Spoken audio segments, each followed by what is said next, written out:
ಎಲ್ಲರಿಗೂ ಎಲ್ಲ ವೀಕ್ಷಕರಿಗೆ ನಮ್ಮ ಈ ಕನ್ನಡ ಚಾನಲ್ಗೆ ಹೃದಯಪೂರ್ವಕವಾದ ಸ್ವಾಗತ. YouTube Kannada channel Guruveera Kannada blog. ನೋಡಿ ವೀಕ್ಷಕರೇ, ಚಿಕ್ಕಸಂಗಿ ಶ್ರೀ ವೀರೇಶ್ವರ ಶರಣರು ಜೀವನ ಚರಿತ್ರೆ ಬಗ್ಗೆ ನಾವು ವಿಡಿಯೋಗಳನ್ನು ಮಾಡಬೇಕು ಅಂತ ಪ್ರಾರಂಭ ಮಾಡಿದ್ವಿ. ಚಂದ್ರಶೇಖರ್ ಬಿರಾದವರಿಗೆ ಅವ್ರು ಹೇಳಿ ಶುರು ಮಾಡಿದ್ವಿ. ಆದರೆ ನನಗೆ ಬೇಜಾರದ ಸಂಗತಿ ಏನಂದರೆ, ನಾನು ಸರಿಯಾಗಿ ವೇಗವಾಗಿ ಹೋಗ್ತಾ ಇಲ್ಲ. ಕೆಲವೊಂದು ಕಾರಣಗಳ ನಿಮಿತ್ತ ನನ್ನ ಸಮಯ ಆಗಾಗ ಬೇರೆ ಬೇರೆ ಕಡೆ ಸಮಯ ಕೊಡೋದರಿಂದ ಈ ಒಂದು ಪ್ರಾಜೆಕ್ಟ್ ಏನಿದೆ, ಚಿಕ್ಕಸಂಗಿ ಶ್ರೀ ವೀರೇಶ್ವರ ಶರಣರ ಜೀವನ ಚರಿತ್ರೆನ ಕಂಪ್ಲೀಟ್ ಮಾಡಬೇಕು ಅನ್ನುವಂಥ ಒಂದು ಪ್ರೋಗ್ರಾಮ್ ಇದೆ. ಅದನ್ನು ನಾನು ಮುಂದುವರಿಸ್ತಾ ಪ್ರಯತ್ನ ಪಡ್ತಾಯಿದ್ದೀನಿ. ದಯವಿಟ್ಟು ಈ ಒಂದು ತಡವಾಗಿ ವಿಡಿಯೋಗಳನ್ನು ಬಿಡೋದನ್ನು ದಯವಿಟ್ಟು ಕ್ಷಮಿಸಬೇಕು. ಆಸಕ್ತಿ ಉಳ್ಳವರು ಚಿಕ್ಕಸಂಗಿ ಶ್ರೀ ವೀರೇಶ್ವರ ಶರಣರ ಒಂದು ಜೀವನ ಚರಿತ್ರೆನ ಯೂಟ್ಯೂಬ್ನಲ್ಲಿ ನೋಡಬೇಕನ್ನುವಂಥ ಆಸಕ್ತರು ದಯವಿಟ್ಟು ಹಿಂದಿನ ವಿಡಿಯೋಗಳನ್ನು ನೋಡಿ, ಈಗಿನ ವಿಡಿಯೋಗಳನ್ನು ನೋಡಿ. ಆದಷ್ಟು ನಾನು ಪ್ರಯತ್ನ ಪಡ್ತೀನಿ ಕಂಪ್ಲೀಟ್ ಮಾಡೋದಕ್ಕೆ, ಪೂರ್ತಿ ಮಾಡೋದಕ್ಕೆ. ಹಾಗೆ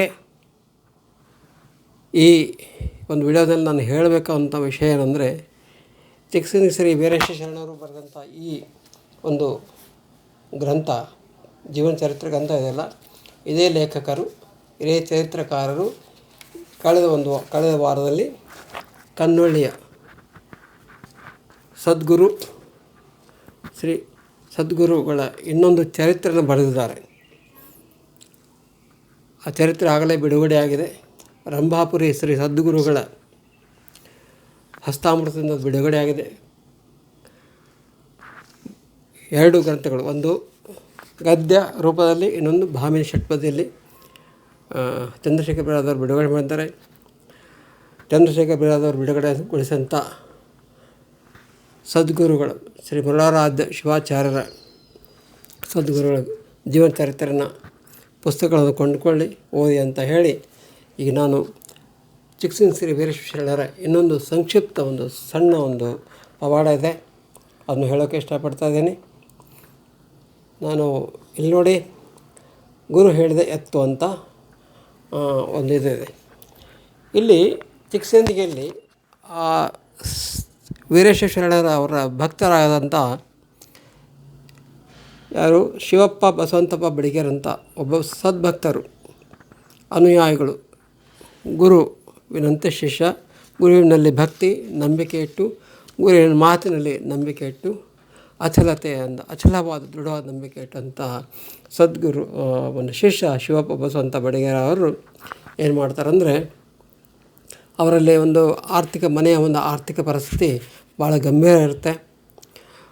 ಆರ್ಥಿಕ ಪರಿಸ್ಥಿತಿ ನಿಭಾಯಿಸೋಕ್ಕೆ ದುಡ್ಡಿನ ಖರ್ಚು ತುಂಬ ಇರುತ್ತೆ. ಏನು ಮಾಡಬೇಕು ಅಂತ ಹಂಗೆ ತಲೆ ಕೆಡಿಸ್ಕೊಂಡಾಗ ಅವ್ರ ತಲೆಗೊಂದು ಬರುತ್ತೆ, ನಾನು ಒಕ್ಕಲ್ತನ ಮಾಡಬೇಕು, ಒಕ್ಕಲ್ತನ ಮಾಡಿ ಬೇಸಾಯ ಮಾಡಿ ಹಣ ಸಂಪಾದನೆ ಮಾಡಬೇಕು, ಜೀವನದಲ್ಲಿ ಮುಂದೆ ಬರಬೇಕು ಅನ್ನೋಂಥ ಆಶಯ ಇರುತ್ತೆ. ಆ ಒಂದು ಯೋಚನೆ ಇರುವಾಗ ಅವ್ರ ಕಡೆ ದುಡ್ಡು ಇರೋಲ್ಲ. ಏನು ಬೇಕು, ಒಕ್ಕಲ್ತನ ಮಾಡೋಕ್ಕೆ ಎತ್ತುಗಳು ಬೇಕು. ಎತ್ತುಗಳು ಕೊಂಡ್ಕೊಳ್ಳೋಕ್ಕೆ, ಆಗಿನ ಕಾಲದಲ್ಲಿ ಎತ್ತುಗಳು ಕೊಂಡ್ಕೊಳ್ಳೋಕ್ಕೆ ಎತ್ತುಗಳು ಮಾರೋರಿರಬೇಕು, ಅದು ಹೋಗಿ ಕೊಂಡ್ಕೊಳ್ಬೇಕು. ಹೀಗೆ ಮಾಡುವಂಥ ಪರಿಸ್ಥಿತಿ ಇದ್ದಾಗ ಸದ್ಗುರುಗಳ ಒಂದು ಸಲಹೆ ಕೇಳೋಕ್ಕೆ ಶಿವಪ್ಪ ಬಸವಂತ ಬಡಿಗೇರವರು ಶ್ರೀ ಶರಣರ ಹತ್ತಿರ ಬರ್ತಾರೆ. ಏನು ವಿಷಯ ಅಂತ ಕೇಳಿದಾಗ, ಹಿಂಗೆ ಗುರುಗಳೇ, ನಾನು ಮನೆ ಆರ್ಥಿಕ ಪರಿಸ್ಥಿತಿ ಭಾಳ ಹದಗೆಟ್ಟು ಹೋಗಿದೆ, ಬಡತನ ಭಾಳ ಕಾಡ್ತಾಯಿದೆ, ನನಗೆ ಜೀವನದಲ್ಲಿ ಏನಾದರೂ ಒಂದು ಉಪಜೀವನಕ್ಕಾಗಿ ಒಂದು ಒಕ್ಕಲ್ತನ ಮಾಡ್ಬೇಕಂತ ನಿಖರೆ ಅದಕ್ಕೆ ಒಂದು 2 ಎತ್ತುಗಳು ಬೇಕಾಗ್ಯಾವ. ಎತ್ತುಗಳು ತೊಗೊಂಡು ಒಕ್ಕಲ್ತನ ಮಾಡಬೇಕು ಅಂತ ಒಂದು ಆಸೆ ಇದೆ. ಆದರೆ ನನ್ನ ಕಡೆ ಅಷ್ಟೊಂದು 2 ಎತ್ತುಗಳನ್ನು ಕೊಂಡ್ಕೊಳ್ಳೋಂಥ ಒಂದು ದುಡ್ಡು ನನ್ನ ಕಡೆ ಇಲ್ಲ. ಏನು ಮಾಡಬೇಕು ಅಂತ ತಮ್ಮ ಒಂದು ಸಲಹೆ ಕೇಳೋಕೆ ಬಂದೀನಿ, ಮಾರ್ಗದರ್ಶನ ಕೇಳೋಕೆ ಬಂದೀನಿ ಅಂತ ಹೇಳ್ತಾರೆ. ಆಗ ವೀರೇಶ್ವರ ಶರಣರು ಹೇಳ್ತಾರೆ, ಸರಿ, ನಿನ್ನ ಕಡೆ ಎಷ್ಟು ದುಡ್ಡಿದ್ದಾವೆ, ಎಷ್ಟು ದುಡ್ಡಿದೆ ನಿನ್ನ ಕಡೆ ಅದು ಅಂತ ಶಿವಪ್ಪ ಬಸವಂತಪ್ಪ ಬಡಿಗೇರು ಹೇಳ್ತಾರೆ, ನನ್ನ ಕಡೆ 15 ರೂಪಾಯಿ ಇದ್ದಾವೆ. 15 ರೂಪಾಯಿಗಳು ಮಾತ್ರ ಇದ್ದಾವೆ. ಯಾವಾಗ? ಆ ಕಾಲದಲ್ಲಿ ಚಿಕ್ಸಿನ ಶ್ರೀ ವೀರೇಶ್ವರ ಶರಣರು ಕಾಲ ಯಾವುದು ಗೊತ್ತಾ? ಬ್ರಿಟಿಷರ ವಿರುದ್ಧ ಸ್ವಾತಂತ್ರ್ಯ ಚಳವಳಿ ಪ್ರಾರಂಭ ಆಗಿತ್ತು. ಈಗ ಏನು ಮಾಡು ಅಂತ ಸ್ವಲ್ಪ ವಿಚಾರ ಮಾಡಿ ಹೇಳ್ತಾರೆ.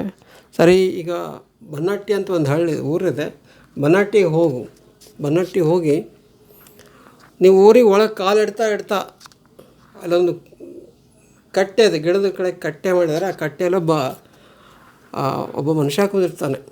ಅವನು ತಲೆ ಮೇಲೆ ಟೋಪಿ, ಗಡ್ಡ ಬಿಟ್ಟಿರ್ತಾನೆ. ಅವನು ಇಸ್ಲಾಂ ಧರ್ಮದವನು. ಅವನು ಎತ್ತು ಮಾರಕ್ಕೆ ಅವನ ಕಡೆ ಎತ್ತದ ಮಾರುವಂಥ ಯೋಚನೆಗಳಿದ್ದಾನೆ. ಅಲ್ಲಿ ಹೋಗ್ಬೇಕು ನೀನು. ಅಲ್ಲಿ ಹೋಗಿ ಅವನು ಎಷ್ಟು ಹೇಳ್ತಾನೆ ಅಷ್ಟು ರೇಟಿಗೆ ಅಷ್ಟು ಬೆಲೆ ಕೊಂಡ್ಕೋಬೇಡ, ಅವನ ಜೊತೆ ಬಾರ್ಗೇನಿಂಗ್ ಮಾಡು. ಏನು ಬಾರ್ಗೇನಿಂಗ್ ಅಂದರೆ ಕನ್ನಡದಲ್ಲಿ ಹೇಳ್ತಾರೆ ಗೊತ್ತಿಲ್ಲ ನನಗೆ. ಅದೇ ಏನೇನು ಮಾಡ್ತಾರೆ ಬಾರ್ಗೇನಿಂಗ್, ಇಂಗ್ಲೀಷ್ ವರ್ಡ್ ಬಾರ್ಗೇನಿಂಗ್, ಕನ್ನಡದ ಅವನ ಜೊತೆ ಸರಿಯಾಗಿ ವ್ಯವಹಾರ ಮಾಡು. ಕಡಿಮೆ ಬೆಲೆಯಲ್ಲಿ ಕೇಳು, ಅವ್ನು ಕೊಡ್ತಾನೆ, ತೊಗೊಂಡು ಬಾ. ಆ ಎತ್ತುಗಳು ನಿನಗೆ ಸಹಾಯ ಮಾಡ್ತವೆ ಒಕ್ಕಲ್ತನ ಮಾಡೋಕ್ಕಂತ. ಇದನ್ನು ಹೇಳಿದ ಮೇಲೆ ಶಿವಪ್ಪ ಬಸವಂತ ಬಡಿಗೇರು ಅವರು ಏನು ಮಾಡ್ತಾರಂದರೆ, ಬನ್ನಟ್ಟಿಗೆ ಹೋದಾಗ ಊರು ಕಾಲಿಡ್ತಾ ಇರ್ತಾರೆ. ಒಂದು ಗಿಡದ ಕೆಳಗೆ ಬನ್ನಿ ಗಿಡನೋ ಆಲದ ಗಿಡನೋ ಯಾವುದೋ ಗಿಡದ ಕೆಳಗೆ ಒಂದು ಕಟ್ಟೆ ಇರ್ತಾರೆ, ಬೇವಿನ ಗಿಡನೋ. ಆ ಕಾಲದ ಕಟ್ಟೆ ಇಸ್ಲಾಂ ಧರ್ಮದ ಒಬ್ಬ ಮನುಷ್ಯ ಕೂತಿರ್ತಾನೆ. ಗಡ್ಡ ಅವರ ಧರ್ಮದ ಒಂದು ಏನಿದೆ ಟೋಪಿ ಹಾಕ್ಕೊಂಡು ಅವರೊಂದು ಕೂತಿರ್ತಾರೆ. ಹೋಗಿ ಪರಿಚಯ ಮಾಡ್ಕೋತಾರೆ. ಶಿವಪ್ಪ ಅವರು ಪರಿಚಯ ಮಾಡ್ಕೋತಾರೆ. ಹಿಂಗೆ ನೀವೇನು ಎತ್ತು ಮಾರೋದಿರಾ ಅಂತ ಕೇಳ್ತಾರೆ. ಹೌದು, ನಾವು ಮಾರೋದಿನ ಅಂತ. ಅದಕ್ಕೆ ಖುಷಿ ಆಗುತ್ತೆ. ಶಿವಪ್ಪ ಬಸವಂತ ಬಡಿಗೇರು ಖುಷಿ ಆಗುತ್ತೆ. ಸರಿ ಬಿಡಿ, ನಾನು ಎತ್ತು ಕೊಂಡ್ಕೊಳಕ್ಕೆ ಬಂದೀನಿ ಚಿಕ್ಕಸಿಂಗಿಂದ, ಅದಕ್ಕೆ ನನಗೆ ಎಷ್ಟು ಕೊಡ್ತೀರಾ? ಅವ್ರು ಏನೋ ಜಾಸ್ತಿ ಹೇಳಿ ರೇಟು. ಇಲ್ಲ, ನನಗೆ ಅಷ್ಟಾಗಲ್ಲ, ನನಗೆ 12 ರೂಪಾಯಿ ಕೊಡ್ತಿದ್ರೆ ತೊಗೊಂಡೋದೆ, ಇಲ್ಲ ನಾನು ಹೋಗಲ್ಲ ಅಂತ ಈ ಒಂದು ಕಡಿಮೆ ಬೆಲೆಯಲ್ಲಿ ಡಿಮ್ಯಾಂಡ್ ಮಾಡ್ತಾರೆ. ಸರಿ, ಮಾತುಕತೆಯಲ್ಲಿ ಹಿಂಗಾಗಿ ಅವನು ಎತ್ತು ಮಾರೋನು 12 ರೂಪಾಯಿಗೆ ಒಪ್ಕೋತಾನೆ.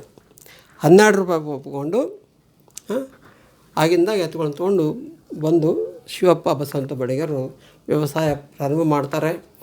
ಆ ವ್ಯವಸಾಯ ಎತ್ತುಗಳ ತೊಗೊಂಡು ಒಕ್ಕಲ್ತನ ಮಾಡಿ ವ್ಯವಸಾಯ ಮಾಡಿ ಅದರಿಂದ ಲಾಭ ಬರುತ್ತೆ. ಮನೆ ಆರ್ಥಿಕ ಪರಿಸ್ಥಿತಿ ಸುಧಾರಣೆ ಆಗುತ್ತೆ. ಎಲ್ಲ ರೀತಿಯಲ್ಲೂ ಅವರಿಗೆ ಅನುಕೂಲ ಆಗುತ್ತೆ. ಇದು ಒಂದು ಪವಾಡ ಒಂದು 4 ಲೈನ್ನಲ್ಲಿ ಹೇಳ್ಬೋದು. ಇಲ್ಲಿ ವಿಚಾರ ಮಾಡುವಂಥ ಸಂಗತಿ ಎಂದರೆ, ಚಿಕ್ಕಸಿಂಗಿ ಶ್ರೀ ವೀರೇಶ್ವರ ಶರಣರು ಶಿವಪ್ಪ ಬಸವಂತ ಬಡಿಗೇರು ಬಂದಾಗ, ನಿನ್ನ ಕಡೆ ಎಷ್ಟು ದುಡ್ಡಿದ್ದಾವೆ ಅಲ್ಲಿ ಅವನು ಎಷ್ಟಕ್ಕೆ ಮಾರ್ತಾನೆ, ಬನ್ನಟ್ಟಿಗೆ ಯಾಕೆ ಹೋಗಬೇಕು, ಆ ಕಟ್ಟೆ ಹತ್ರ ಯಾಕೆ ಹೋಗಬೇಕು, ಇದೆಲ್ಲ ಒಂದು ಆ ಕಟ್ಟೆ ಹತ್ರ ಮನುಷ್ಯ ಕೂತಿರ್ತಾನೆ, ಅವನು ಮಾರವ ಇದ್ದಾನೆ. ಇದೆಲ್ಲ CCTV ಕ್ಯಾಮ್ರಾ ಥರ ಆನ್ಲೈನ್ ಲೈವ್. ಈಗ ನೋಡಿ, ಈಗಿನ ಟೆಕ್ನಾಲಜಿ ಥರ ಮಾತಾಡಬೇಕು ಅಂದರೆ ಅದು ಲೈವ್. ಬನ್ನಟ್ಟಿಯಲ್ಲಿ ಏನು ನಡೆದಿದೆ ಅದು ಲೈವ್ ಕೊಡ್ತಾರೆ. ಯಾರು? ಚಿಕ್ಕಸಿಂಗಿ ಶ್ರೀ ವೀರೇಶ್ವರ ಶರಣರು ಬನ್ನಟ್ಟಿರ್ತಕ್ಕಂಥ ವ್ಯಕ್ತಿಯ ವಿಷಯವನ್ನು ಲೈವ್ ಕೊಡ್ತಾರೆ. ಯಾರಿಗೆ? ಶಿವಪ್ಪ ಬಸವಂತ ಬಡಿಗೇರು ಲೈವ್ ಕೊಡ್ತಾರೆ. ಅದು ಹೆಂಗೆ ಸಾಧ್ಯತೆ ಶರಣರಿಗೆ?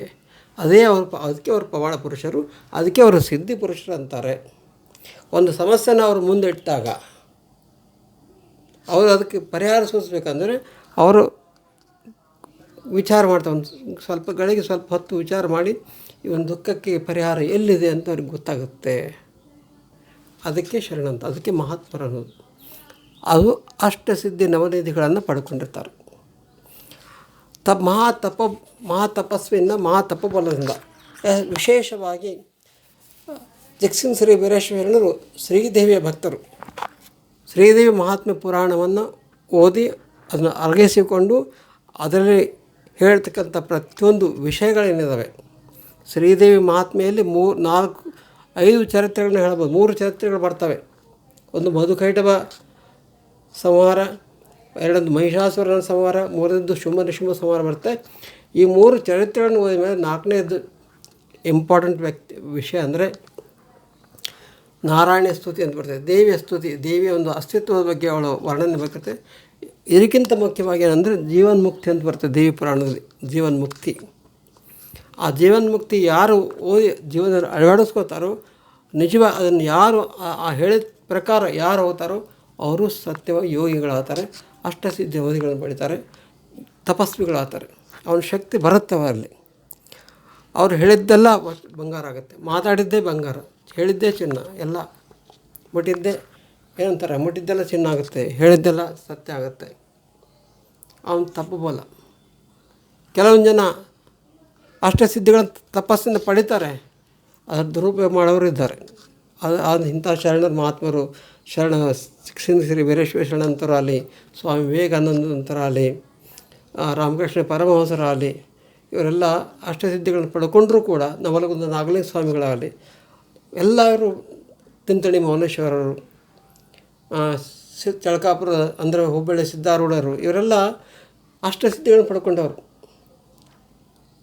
ಅಷ್ಟಸಿದ್ಧಿ ಅಂದರೆ ಅವ್ರು ಏನು ಬೇಕಾದ್ರೂ ಮಾಡ್ಬೋದು, ಏನು ಬೇಕಾದ್ರೂ ಮಾಡ್ಬೋದು, ತಮ್ಮ ಪಾಡದಿಂದ ಏನು ಬೇಕಾದ್ರೂ ಕೊಡ್ಬೋದು, ಕೂತಲ್ಲೇ ಏನು ಬೇಕಾದ್ರೂ ಕೊಡ್ಬೋದು, ಏನೆಲ್ಲ ಅನುಕೂಲ ಮಾಡ್ಬೋದು. ಆದರೆ ಅದನ್ನು ಬಳಕೆ ಮಾಡಲ್ಲ. ಎಷ್ಟು ಬೇಕೋ ಅಷ್ಟೇ ಕೊಡ್ತಾರೆ. ಹಾಗೆ ನಾನು ಹೇಳೋ ಉದ್ದೇಶ, ಸಿಕ್ಸಿಂಗ್ ವೀರೇಶ್ವರ ಹತ್ರ ಅಷ್ಟಸಿದ್ಧಿ ನವನಿಧಿಗಳ ಪ್ರಾಪ್ತಿ ಆಗಿದ್ದರೂ ಕೂಡ ದೇವಿ ಅವ್ರಿಗೆ ಕೊಟ್ಟು ಅದು ಬಳಸಲಿಲ್ಲ. ಎಷ್ಟು ಬೇಕೋ ಅಷ್ಟೇ ಸದ್ಭಕ್ತರಿಗೆ ಅಂದ್ಕೊಳ್ಬೇಕು. ಸದ್ಭಕ್ತರಿಗೆ ಎಷ್ಟು ಬೇಕೋ ಅಷ್ಟೇ. ಎಷ್ಟು ಹೇಳಿ ನಾನು ಇವತ್ತಿನ ಒಂದು ವಿಡಿಯೋನ ಮುಗಿಸ್ತಾಯಿದ್ದೀನಿ. ಮುಂದಿನ ಇನ್ನೊಂದು ಪವಾಡ ಬರ್ತೀನಿ. ದಯವಿಟ್ಟು ಕ್ಷಮಿಸಿ, ನಾನು ತಡ ಮಾಡ್ತಾನೆ ಒಂದು ಈ ಚರ್ಚೆ ಮುಂದುವರಿಸೋಕ್ಕೆ ಪ್ರಯತ್ನ ಪಡ್ತೇನೆ. ಓಕೆನಾ? ದಯವಿಟ್ಟು ನಮ್ಮ ಈ ಚಾನಲ್ಗೆ ಸಬ್ಸ್ಕ್ರೈಬ್ ಮಾಡಿ, ನಿಮ್ಮ ಸ್ನೇಹಿತರ ಜೊತೆಗೆ ಹಂಚಿಕೊಳ್ಳಿ, ಶೇರ್ ಮಾಡಿ. ಫೇಸ್ಬುಕ್ಕು, ವಾಟ್ಸಪ್ಪು ಏನೇನು ಇದಾವಲ್ಲ ಸೋಷಿಯಲ್ ಮೀಡಿಯಾದಲ್ಲಿ ಮಾಡಿ. ಓಕೆ, ದಯವಿಟ್ಟು ನಮಗೆ ಪ್ರಮೋಟ್ ಮಾಡಿ. ಓಕೆನಾ? ಧನ್ಯವಾದಗಳು.